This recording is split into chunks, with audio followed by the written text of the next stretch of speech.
Assalamualaikum warahmatullahi wabarakatuh. Perkenalkan, nama saya Yosi Gustini, mahasiswa UT Bandung Pokjar Ciamis, dengan NIM 857532424. Pada kesempatan kali ini, saya akan mempraktekkan percobaan bintik buta pada mata untuk memenuhi salah satu tugas mata kuliah praktikum IPA SD. Adapun tujuan praktikum ini adalah yang pertama, untuk mengetahui bagaimana bayangan benda jika mengenai bintik buta. Dan yang kedua adalah untuk menentukan jarak tertentu di mana objek tidak terlihat oleh mata. Alat dan bahan yang digunakan yaitu yang pertama gambar A dan gambar B, tabel pengamatan, alat tulis, dan penggaris. Langkah pertama pada percobaan gambar A, saya menutup mata kiri dan menggunakan mata kanan untuk melihat gambar. Kemudian saya memfokuskan pandangan pada tanda positif. Lalu gambar saya pegang pada jarak sekitar 60 cm dari mata dan secara perlahan saya dekatkan ke arah wajah tanpa mengalihkan fokus dari tanda tersebut. Saya mengamati pada jarak berapa tanda bundaran hitam menghilang dari pandangan.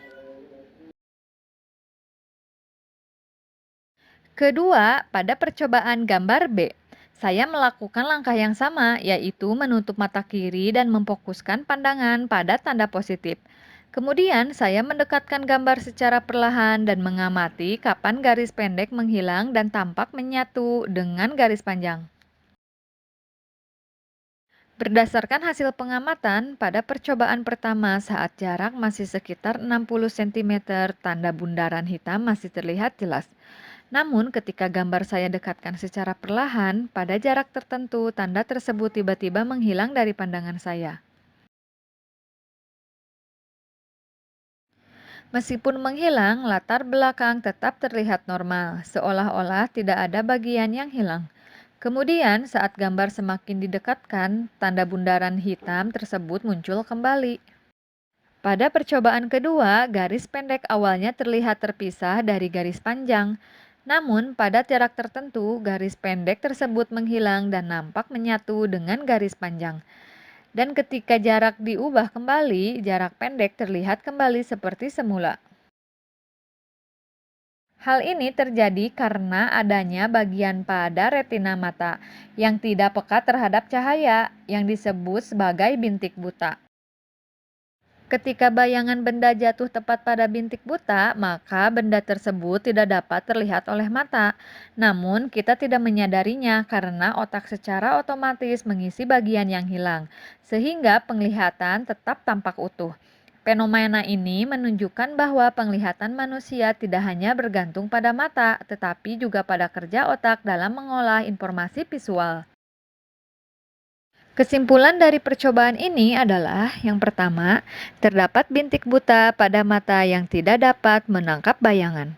Kedua, objek yang jatuh pada bintik buta akan menghilang dari pandangan. Dan yang ketiga, otak membantu melengkapi bagian yang tidak terlihat sehingga penglihatan tetap nampak normal. Pada video kali ini, saya akan mempresentasikan hasil praktikum IPA dengan judul Percobaan Iris atau Pupil Mata. Tujuan dari percobaan ini adalah yang pertama, mengetahui reaksi pupil manusia terhadap cahaya terang dan redup. Yang kedua adalah untuk mengetahui reaksi pupil kucing terhadap cahaya terang dan redup.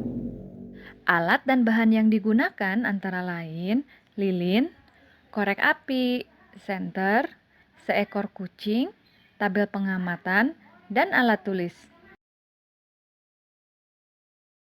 Pada pengamatan pertama, yaitu pada mata manusia. Saat lilin dinyalakan dan cahaya mulai mengenai mata, saya melihat bahwa pupil mata secara perlahan mengecil. Perubahan ini tidak terjadi secara tiba-tiba, melainkan bertahap, seolah-olah mata sedang menyesuaikan diri terhadap cahaya yang masuk. Hal ini menunjukkan bahwa mata memiliki mekanisme otomatis untuk mengontrol jumlah cahaya agar tidak terlalu banyak masuk. Kemudian saat lilin dipadamkan dan kondisi ruangan menjadi lebih gelap, saya mengamati bahwa pupil mata kembali berubah, yaitu menjadi lebih besar. Pupil nampak melebar untuk menangkap lebih banyak cahaya dari lingkungan sekitar.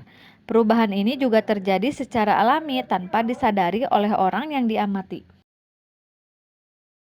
Selanjutnya, pada pengamatan terhadap kucing terlihat perbedaan yang lebih mencolok.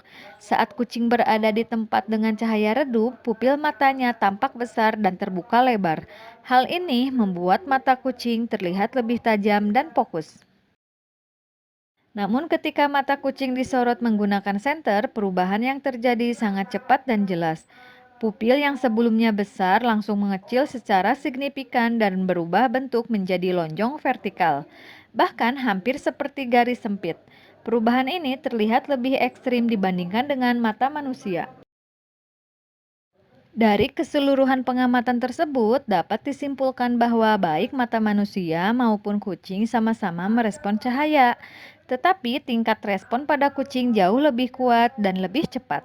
Hal ini menunjukkan bahwa mata kucing memiliki kemampuan adaptasi yang lebih tinggi terhadap perubahan intensitas cahaya. Kesimpulan dari praktikum ini adalah yang pertama, pupil mengecil saat terang dan membesar saat gelap. Yang kedua, iris berfungsi mengatur ukuran pupil. Dan yang ketiga adalah mata kucing lebih adaptif terhadap cahaya.